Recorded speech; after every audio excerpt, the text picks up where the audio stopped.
장 11절에서 18절 신약성경 206쪽입니다.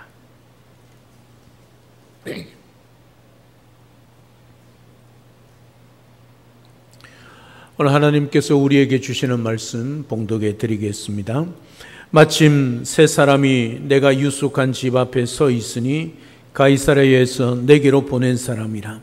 성령이 내게 명하사 아무 의심 말고 함께 가라 하시매 이 6 형제도 나와 함께 가서 그 사람의 집에 들어가니 그가 우리에게 말하기를 천사가 내 집에 서서 말하되 내가 사람을 욥바에 보내어 베드로라 하는 시몬을 청하라. 그가 너와 내 온 집이 구원받을 말씀을 내게 이르리라 함을 보았다 하거늘 내가 말을 시작할 때에 성령이 그들에게 임하시기를 처음 우리에게 하신 것과 같이 하는지라. 내가 주의 말씀에 요한은 물로 세례를 베풀었으나 너희는 성령으로 세례를 받으리라 하신 것이 생각나노라.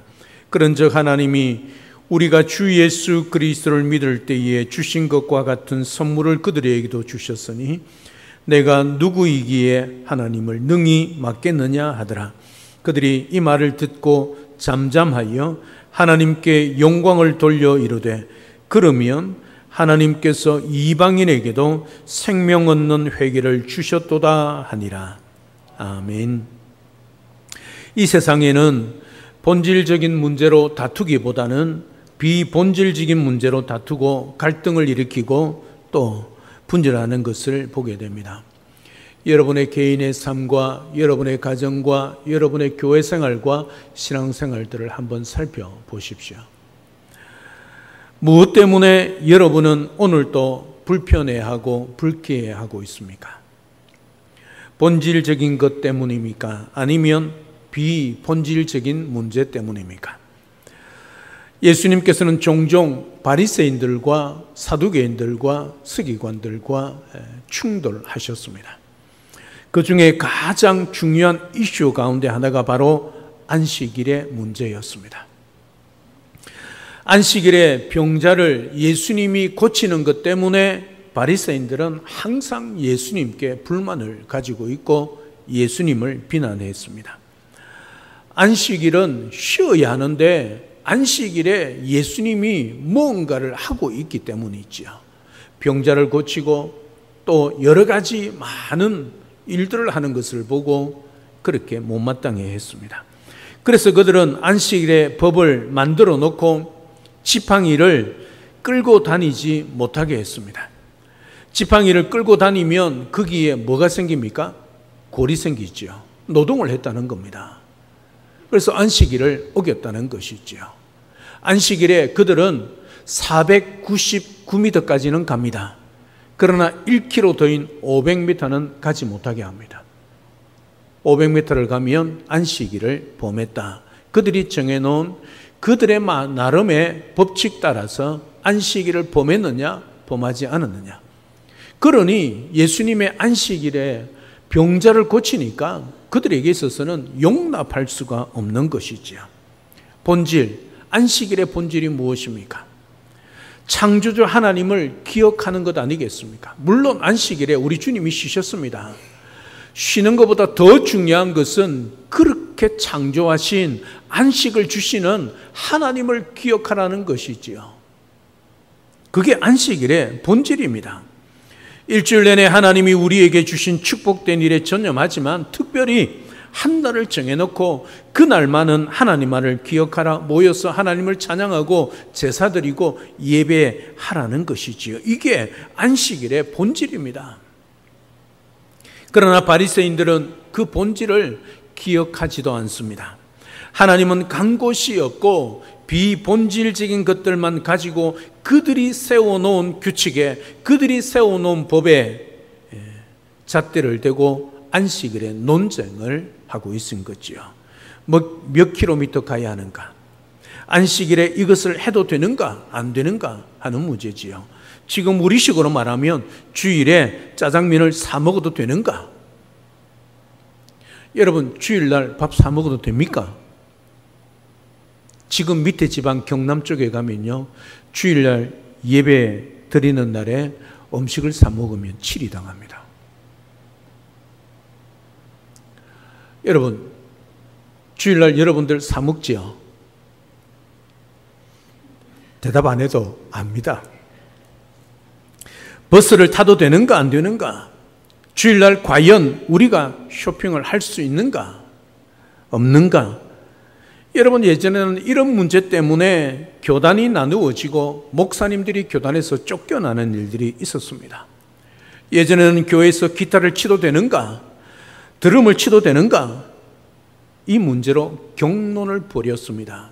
제가 중고등부 다닐 때요, 중고등부 수련을 하지 않습니까? 기타를 치면 어떤 목사님 와서 사탄의 자식, 제가 부드럽게 표현합니다, 사탄의 자식이라 했습니다. 제 중고등부 다닐 때요, 부흥회를 했는데 목사님이, 그것도 유명한 목사님이 와서 설교를 하는데요, 찬양대에 앉아있는 펌 하신 분들, 펌이 뭐지요? 빠마 하신 분들 뭐라고 한 줄 아십니까? 그때 지옥 간다 했습니다. 지옥 갈 사람 많습니다.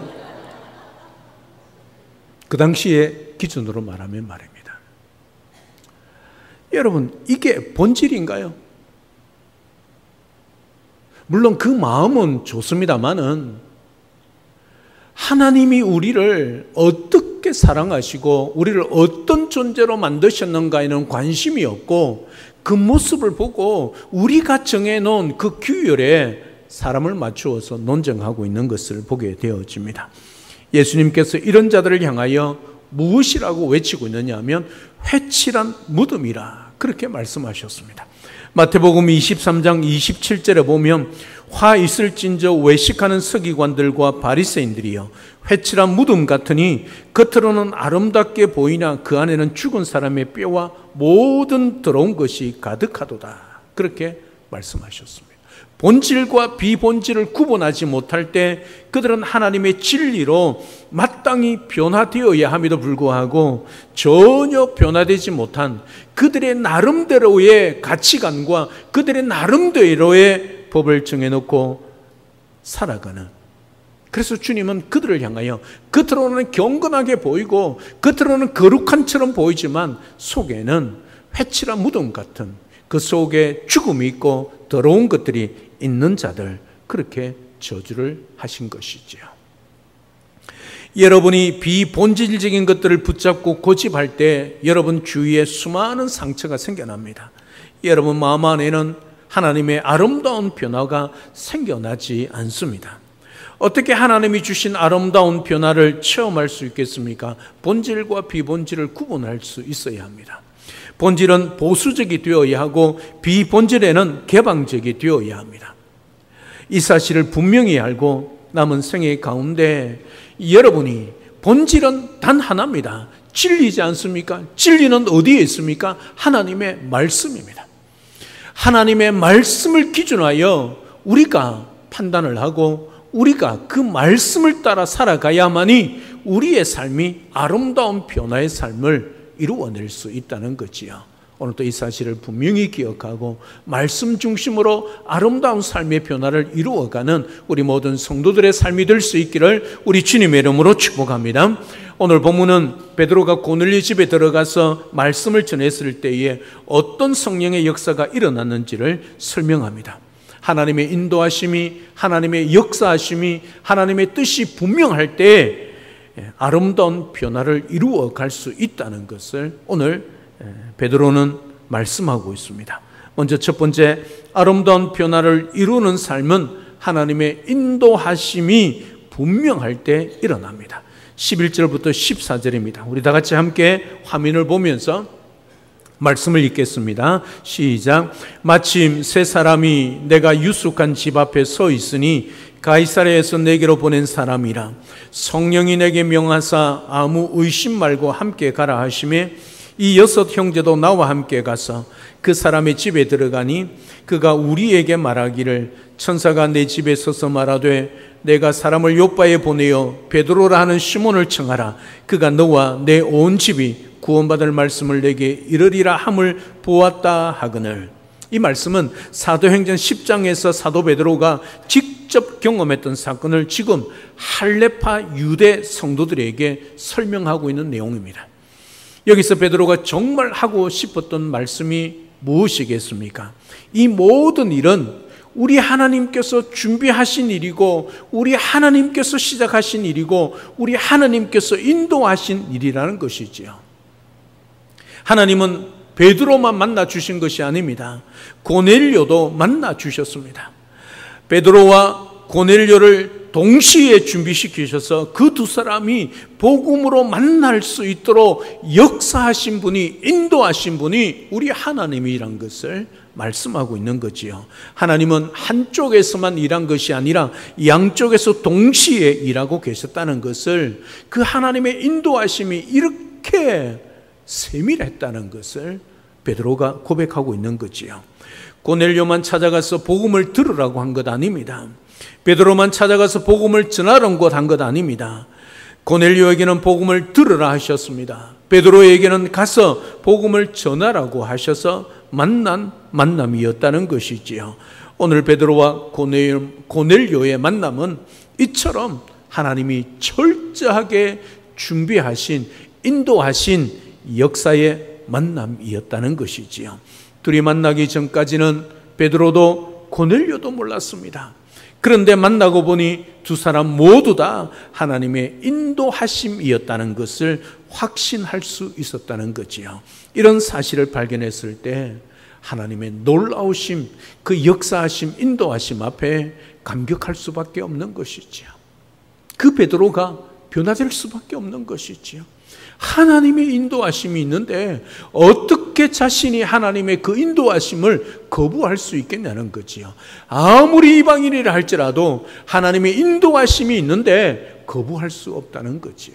그래서 베드로를 초청하고 있는 고넬료의 모습을 보게 되어집니다. 우리 교회에 이런 하나님의 인도하심의 역사들이 많이 일어나야 할 것입니다. 우리의 기도를 들으시고 놀랍게 역사하시며 인도하시는 살아계신 하나님을 경험할 수 있기를 주님의 이름으로 축복합니다. 이런 경험들을 통해 은혜를 누리며 더욱 성숙한 신앙 공동체를 세워갈 수 있는 우리 영동중앙교회 성도님들 다 될 수 있기를 우리 주님의 이름으로 축복합니다. 두 번째로, 아름다운 변화를 이루는 삶은 하나님의 역사하심이 분명할 때 일어납니다. 오늘 15절 16절 말씀입니다. 우리 다 같이 함께 읽겠습니다. 시작. 내가 말을 시작할 때에 성령이 그들에게 임하시기를 처음 우리에게 하신 것과 같이 하는지라. 내가 주의 말씀에 요한은 물로 세례를 베풀었으나 너희는 성령으로 세례를 받으리라 하신 것이 생각나노라. 아멘. 베드로는 아직 설교를 끝내지 못했습니다. 그때 성령의 역사가 일어났습니다.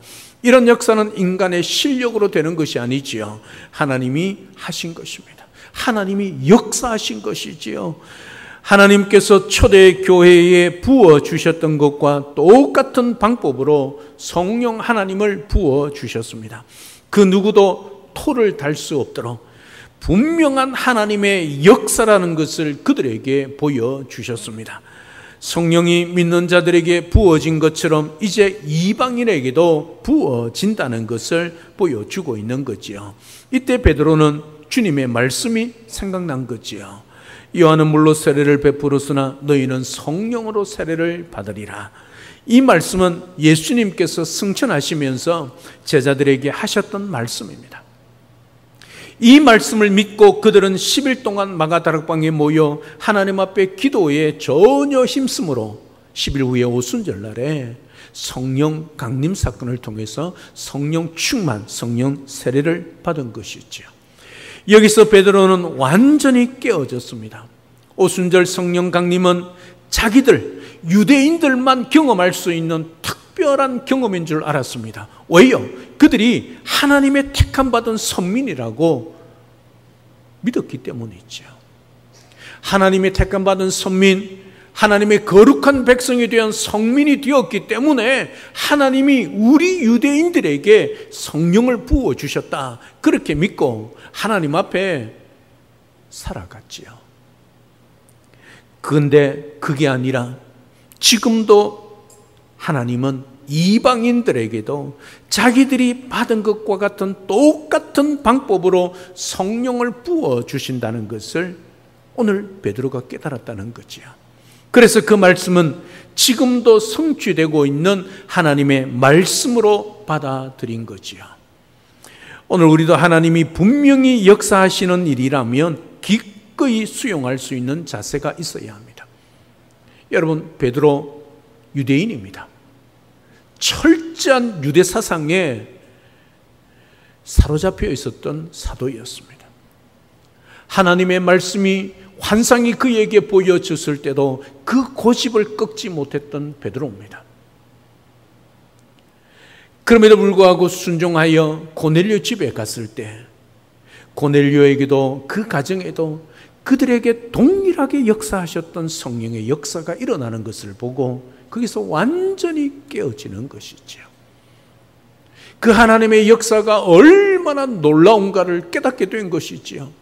하나님은 유대인, 선민, 성민인 우리들만 택하여 우리들에게만 성령을 주신 것이 아니라 모든 열방 가운데 예수를 믿는 자들에게, 하나님이 그들을 사랑하는 자들에게 성령을 부어주신다는 것을 베드로가 완전히 깨닫고 변화된 것이지요. 그래서 오늘 할레파 유대인들에게, 성도들에게 오늘 하나님의 역사가 얼마나 놀라운가를 오늘 다시 반복하여 그가 경험했던 말씀으로 하고 있는 것을 보게 되어집니다. 분명히 하나님의 참된 역사가 일어났음에도 불구하고 그래도 틀렸다고 고집을 부리고 있다면 아니 되는 것이지요. 하나님이 역사한 일이 분명하다면 고집을 꺾고 겸손히 인정하고 순종해야 한다는 것을 오늘 말씀을 통하여 깨닫습니다. 베드로가 그 경험을 했고 그렇게 해서 하나님의 인도하심이 분명할 때 그가 완전히 변화되어서 오늘 할레파 유대인 그리스도인들에게 하나님의 역사하심이 우리에게만 일어난 것이 아니라 이 이방인들에게도 일어난다는 것을 선포하고 있는 것이죠. 오늘 우리 교회가 성경에 약속된 놀라운 능력과 기적을 풍성히 경험하는 교회가 되기를 주님의 이름으로 축복합니다. 분명한 하나님의 역사가 있다면, 일어난다면, 또 그때 일어났을 때 겸손히 인정하고 받아들이는 교회가, 성도가 되어서 성경에 약속된 하나님의 귀한 역사를 경험하는 그런 복된 삶을 살아내는 우리 모든 성도님의 삶이 될 수 있기를 우리 주님의 이름으로 축복합니다. 마지막 세 번째 아름다운 변화를 이루는 삶은 하나님의 뜻이 분명할 때 일어납니다. 17절 18절인데 먼저 17절을 함께 읽겠습니다. 다 같이 읽겠습니다. 시작. 그런즉 하나님이 우리가 주 예수 그리스도를 믿을 때에 주신 것과 같은 선물을 그들에게도 주셨으니 내가 누구이기에 하나님을 능히 맡겠느냐 하더라. 아멘.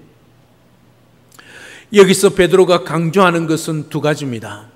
먼저 첫 번째는 하나님께서 이방인에게 우리가 받았던 것과 똑같은 선물, 성령 하나님을 그들에게 부어주셨다는 것입니다.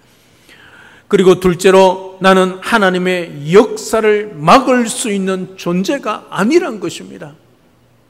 이것은 하나님의 뜻이지 내 뜻대로 이루어진 것이 아니란 것을 베드로가 고백하고 있는 거지요. 내가 어떻게 그 하나님의 뜻을 막을 수 있겠느냐는 거지요.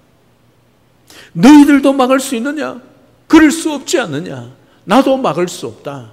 그래서 하나님의 뜻이 분명하기 때문에 내가 그들과 함께 먹고 그들에게 복음을 전했고 그들에게 세례를 베풀었다. 그렇게 고백하고 있는 거지요. 사실 자기도 이 이방인들 사역이 달갑지 않았습니다. 반갑지 않았던 사람입니다. 하지만 하나님의 뜻이었기 때문에 베드로는 순종할 수밖에 없었다는 거지요.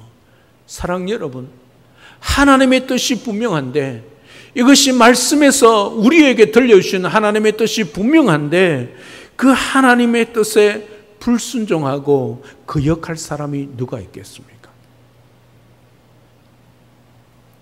우리가 종종 이렇게 기도하지 않습니까?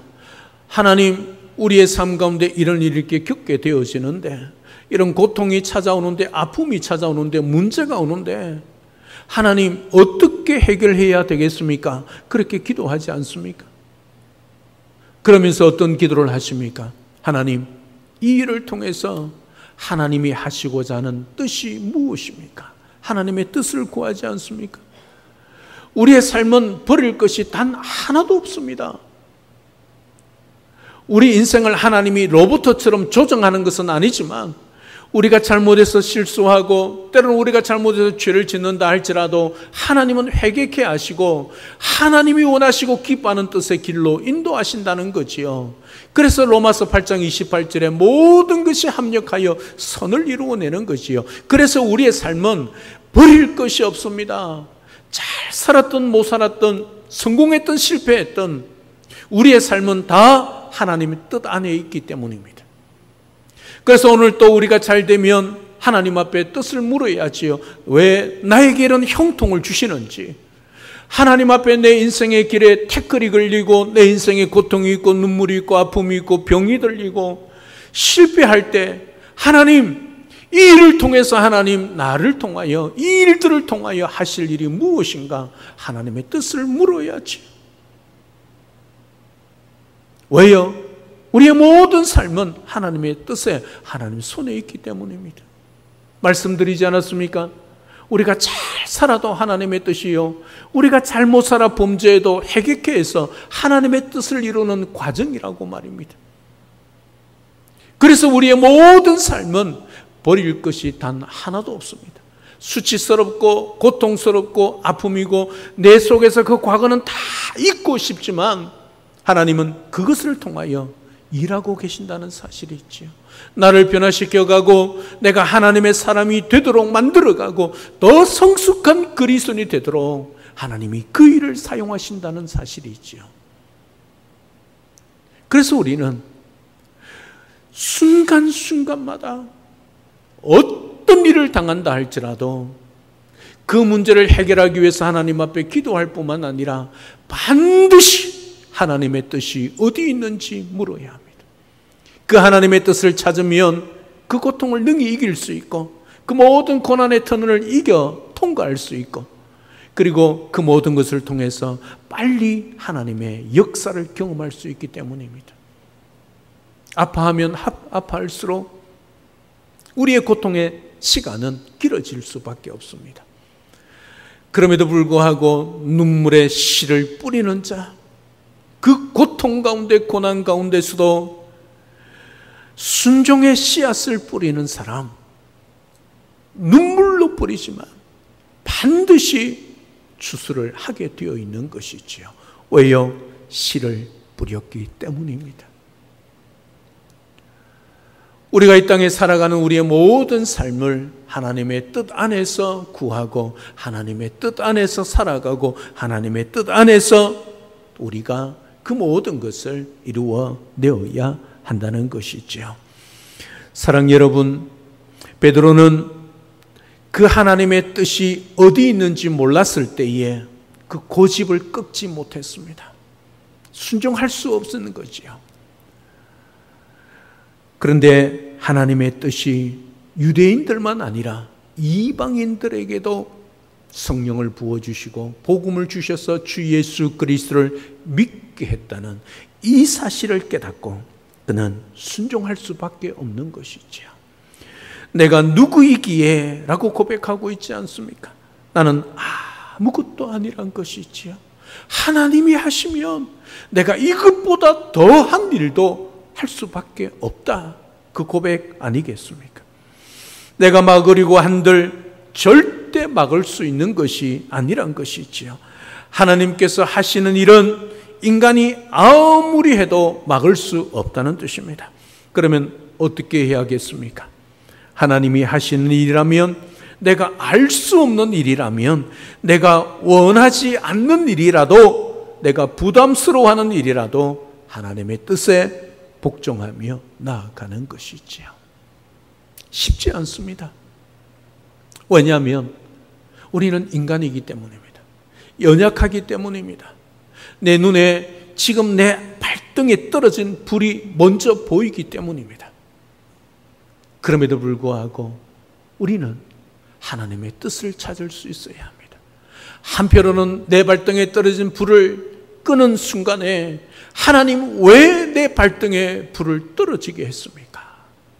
하나님의 뜻을 구해야 한다는 말씀이 있지요. 쉽지 않습니다. 그럼에도 불구하고 믿음의 훈련과 믿음의 연단을 통하여 이 자리에까지 나아가셔야 합니다. 베드로가 유대인들에게만 복음이 있고 유대인들에게만 성령을 주신 줄로 깨달았는데 이방인들에게도 하나님이 역사하시고 하나님의 뜻이 그 가운데 있다는 것을 깨닫고 순종했던 것처럼 말입니다. 날마다 하나님의 뜻을 구하며 살아가시기를 주님의 이름으로 축복합니다. 하나님의 뜻이 분명하다면 순종하시고 때로는 힘들어도 복종하시기를 주님의 이름으로 축복합니다. 그것이 하나님의 나라와 주님의 몸된 교회를 잘 세워가는 중요한 사역임을 기억하고 하나님의 뜻에 늘 순종하는 복된 삶이 우리 모든 성도의 삶이 될 수 있기를 우리 주님의 이름으로 축복합니다. 마지막 18절입니다. 우리 다 같이 함께 읽겠습니다. 시작. 그들이 이 말을 듣고 잠잠하여 하나님께 영광을 돌려 이르되 그러면 하나님께서 이방인에게도 생명 얻는 회개를 주셨도다 하니라. 아멘. 여기서 그들이 누굽니까? 할레파 유대인들입니다. 처음에 베드로에게 죽일 듯이 달려들었던 바로 그 할레파 유대인 성도들입니다. 그들이 지금 어떻게 하고 있습니까? 여기서 그들은 이 말을 듣고 잠잠했습니다.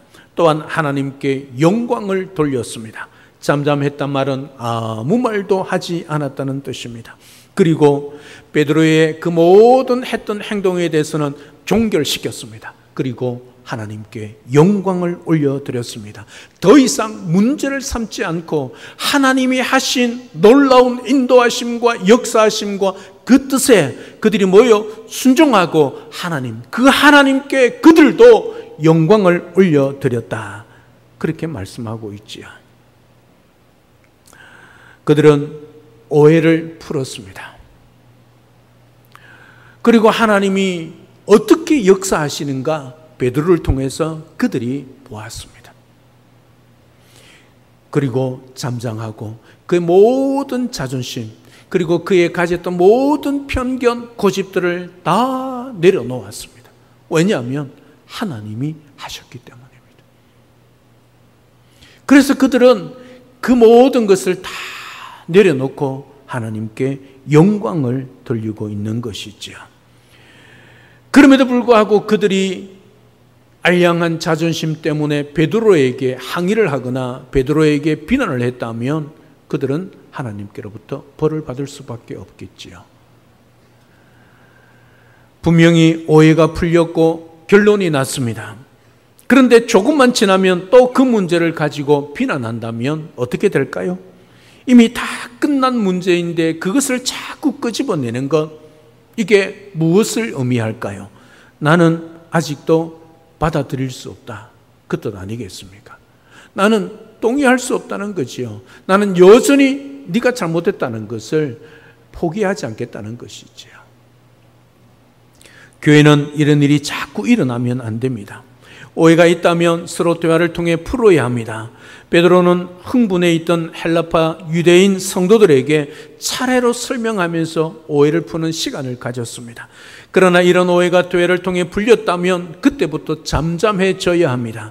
또 끄집어내고 또 말을 만들어내고 해서는 절대로 안 된다는 것이지요. 그리고 그들은 하나님께 영광을 돌렸습니다. 이것은 그들이 단순히 반대하는 것을 멈춘 정도가 아니라 이방 선교에 대한 하나님의 주권적인 역사에 대해 기쁨으로 받아들였다는 것을 의미합니다. 모든 것이 하나님의 계획과 하나님의 인도하심과 하나님의 뜻 가운데 있었음을 알았을 때 그들은 기꺼이 받아들이고 그 하나님을 찬양하고 있는 것이지요. 그러면 하나님께서 이방인에게도 생명 얻는 회개를 주셨도다. 여러분, 이 고백이 얼마나 중요하냐면요, 사도행전 이 본문 뒤에 11장에 가면 흩어졌던 고난으로 핍박으로 흩어졌던 유대인들이 예루살렘으로부터 이방 땅으로 다니면서 뭘 하고 있느냐면 복음을 전합니다. 그런데 그 가운데 대부분의 사람들은 누구를 만나느냐 하면 유대인들만 만납니다. 또 헬라인 유대인들만 만납니다. 그런데 그 중에 몇 사람들이 헬라인들에게 복음을 전하고 있다는 거죠. 여러분, 오늘 이 사건이 있었기 때문에 복음이 사도행전 11장에서 이제 본격적으로 이방인들에게 전해지고 있습니다. 그래서 그들이 복음 전해서 모여서 세워진 교회가 바로 이방 선교의 전초 기지가 되는 안디옥 교회가 되었다는 사실이죠. 하나님의 놀라운 역사 아닙니까? 사도행전 1장 8절 어떻게 말씀합니까? 성령이 너희에게 임하시면 너희들이 권능을 받고 예루살렘은 이미 사도 중심으로 예루살렘 교회가 세워졌습니다. 그 다음에 어디입니까? 온 유대, 이미 유대의 복음이 다 증거되어졌습니다. 그리고 어디요? 사마리아. 스데반의 순교를 통하여 대대적인 핍박을 통하여 흩어졌던 예루살렘 교회는 사도들만 남고 다 흩어지지 않았습니까? 그들이 사마리아에 간데 특히 빌립 집사를 통하여 사마리아의 복음이 증거되어지는 것. 그리고 이제 복음이 어디에요? 온 땅끝까지 전개되어야 되니 이방의 사도인 사울을 사도행전 9장에서 택하는, 만나주는, 변화되는 역사가 일어나지 않습니까? 그 9장과 10장 가운데서도 이 이방인에게 복음이 증거되어야 되는데 불구하고 여전히 유대인들 중심으로 그들의 사상이, 그들의 율법이 이방인들은 용납할 수 없는 겁니다. 그래서 이런 고넬료의 사건을 통하여 이 유대인 예루살렘 교회들이 변화되어지고 하나님의 인도하심과 역사하심과 그 하나님의 뜻에 그들이 순종했을 때 비로소 이방인들에게 복음이 본격적으로 전해지고 이방 선교의 전초 기지가 되는 안디옥 교회가 세워지고 있다는 사실이죠. 이게 하나님의 역사입니다. 성령 하나님의 놀라우신 역사입니다. 하나님이 이렇게 복음을 증거하여 오늘 우리들에게도, 이방인 중에 이방인이었던 우리들에게도 복음이 증거되어 오늘 하나님 앞에 예배하게 되었다는 사실이죠. 그러면 하나님께서 이방인에게도 생명 얻는 회개를 주셨도다. 이것은 베드로가 한 말이 아닙니다. 이것은 베드로가 그들에게 하고 싶었던 말이었습니다. 그런데 그들이 먼저 베드로에게 이 말을 하고 있습니다. 이것은 이제 그들이 완전히 하나님의 뜻을 깨닫게 되었고 받아들였다는 것을 보여주시는 것입니다. 이것을 통해 처음에 반대했던 자들이 이제 전적으로 이해하고 동력자가 되었다는 것을 말해주고 있습니다. 여기에 베드로의 성숙한 자세도 있었지만 할레파 사람들의 성숙한 모습도 잊지 말아야 합니다. 자기들이 틀렸다는 것을 알게 되었을 때에 겸손히 그 즉시로 인정하고 받아들일 수 있는 겸손함이 그들에게 있었다는 사실이죠. 얼마나 아름다운 변화의 모습입니까? 여러분, 우리식으로 지금 생각하니까 너무 쉽게 생각하는데요, 그 당시 유대인들이 가지고 있는 유대 사상으로 생각하면 천지개벽의 사건입니다. 그럼에도 불구하고 그들의 하나님의 인도하심과 하나님의 역사하심과 하나님의 뜻이 분명했다는 것을 그들이 깨닫고 그 즉시로 순종하고 있는 겸손함을 보게 되어지는 거지요. 그냥 순종하지 않습니다. 그 하나님을 찬양하고 있는 것이고 그 하나님께 영광을 올려드리고 있는 것이지요. 정말 베드로뿐만 아니라 할레파 유대인 그리스도인들의 아름다운 변화의 모습을 보게 되어지는 것입니다. 사랑 여러분, 오늘 교회가 한 몸이 되지 못하고 분쟁과 분열이 일어나는 이유는 단 하나입니다. 자존심 때문이지요. 자존심 때문에 하나님의 뜻이 분명함에도 불구하고 잠잠하지 못하고 자꾸 문제를 만드는 것입니다. 그러나 우리가 자존심을 버리고 겸손히 수용하면 하나님께서 일하시는 교회로 만들어 갈 수 있을 겁니다. 이런 아름다운 변화를 이루는 삶을 우리가 살아내어야 합니다. 예수님은 공생의 사역을 시작하실 때 가장 먼저 첫 번째 사역이 가나 혼인잔치에 물로 포도주를 변화시키는 사건이었습니다. 여러분, 이거 무엇을 상징할까요? 수많은 사역들이 있는데 예수님이 가장 먼저 갈릴리에서 공생의 사역을 시작하시면서 하신 일이 물로 포도주로 만드는 사건입니다. 물과 포도주가 본질이 다르지 않습니까? 그렇지 않습니까? 더러운 물이 깨끗한 물로 바뀐 것이 아닙니다. 형질 자체가 바뀌는 겁니다. 완전히 바뀌었다는 것이지요. 뭘 의미합니까? 그리스도인들의 변화의 삶을 예고하고 있는 것이지요. 그리스도인이 누구냐? 예수를 믿는 순간에 물이 포도주로 변하는 것처럼 변화되는 삶을 살아야 한다는 것을 가나 혼인잔치에서 보여주고 있는 것이죠. 예수 믿는 것이 변화가 이루어지는 삶, 변화라는 사실을 보여주시는 것이지요. 예수를 믿으면 창녀가, 예수님 만나면 거룩한 성녀가 되는 것, 핍박자가 변하여 복음 사역자가 되는 것, 죄인이 변하여 의인이 되는 것, 이것이 예수 믿는 것의 참된 의미라는 것을 이 가나 혼인잔치에서 보여주고 있는 것이요. 사랑 여러분, 우리 모두 아름다운 변화를 이루는 삶을 살아갈 수 있어야 합니다. 알량한 자존심을 내려놓으십시오. 진짜 본질을 붙잡고 본질의 목숨을 걸고 말씀에 순종하여 참된 아름다운 변화를 이루어 갈 수 있는 우리 모든 성도의 삶이 될 수 있기를 주님의 이름으로 축복합니다. 하나님의 인도하심이 분명할 때, 하나님의 역사하심이 분명할 때, 하나님의 뜻이 분명할 때 아름다운 변화의 삶을 살아내는, 그래서 그 하나님 앞에 겸손하게 순종하며 능력 있는 그리스도인, 선한 영향력을 끼치는 그리스도인, 우리 영동중앙교회 모든 성도님들이 다 될 수 있기를 우리 주 예수 그리스도 이름으로 축복합니다. 할렐루야, 아멘. 살아계신 하나님, 은혜와 사랑을 진심으로 감사를 드립니다. 오늘 본문은 사도 베드로가 고넬료의 집에서 경험했던 내용의 말씀을 반복하고 있습니다. 대상은 고넬료가 아니고 그의 집에 있는 사람들이 아니라 유대 초대교회, 예루살렘 교회에 있었던 할레파 유대 그리스도인들이었습니다.